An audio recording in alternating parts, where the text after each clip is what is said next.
ګرانو ملګرو سلامونه او نیکې هیلې د محترم انور شاهین خان خیل صاحب کلام وړاندې کوم له مدینې منورې د امام حسین علیه السلام روانېدل د خپل نیکه او مور حرم نه جدا کیږي حسین د خپل نیکه او مور حرم نه جدا کیږي حسین له مدینې نه کربلا ته روانېږي حسین اصحابان ورته د نتلو نصیحت کوي ټول اصحابان ورته د نتلو نصیحت کوي ټول خو نصیحت باندې کله ایساریږي حسین ورته ویل یزید ظالم ډېرې لښکرې لري ورته ویل یزید ظالم ډېرې لښکرې لري د حیدر زوی دی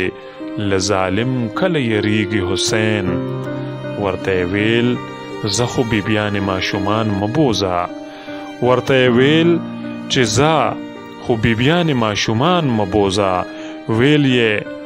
دا د خدای مرضي ده ګویا کیږي حسین مدینه ډکه وه خو چا د پاسون غږ نه کوو مدینه ډکه وه خو چا د پاسون غږ نه کوو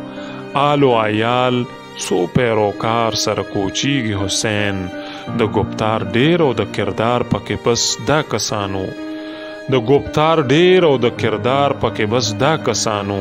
په دغه وخت له تور او سپین څخه خبریږي حسین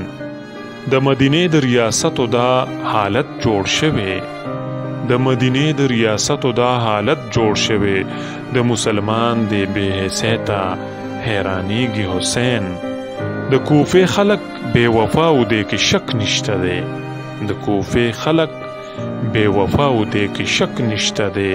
خو مدینې ته خاموشۍ ته خفه کیږي حسین لاړل مکې ته خو امام حج په عمره بدل کړه لاړه مکې ته خو امام حج په عمره بدل کړه کله آګاه چې شو حرم کې به قتلیږي حسین بیا له مکې تر کربلا پورې سلګونه لښکر بیا له مکې تر کربلا پورې سلګونه لښکر په دغه تمه خلیفه به مو جوړیږي حسین څوک به امیر وزیر افسر شي په مزو کې به یو څوک به امیر وزیر افسر شي په مزو کې به یو په چاپلوسۍ به هم زمونږه خوشحالیږي حسین خو چې امام د کربلا جنگ پیشګویي وکړله خو چې امام د کربلا جنگ پیشګویي وکړله ټول شو واپس بس 2 اویاو پاتې کیږي حسین بے انتها ظلمونه وکړل بیا لښکر د یزید بے انتها ظلمونه وکړل بیا لښکر د یزید له 2 اویا رستو مقتل کې شهیدیږي حسین د حق باطل د پیجندلو بس نن 2 لارې دي د حق باطل د پیجندلو بس نن 2 لارې دي په یوه لار یزید په بله لار ښکاریږي حسین زه شاهین تل په حسیني لاره به تک کومه زه شاهین تل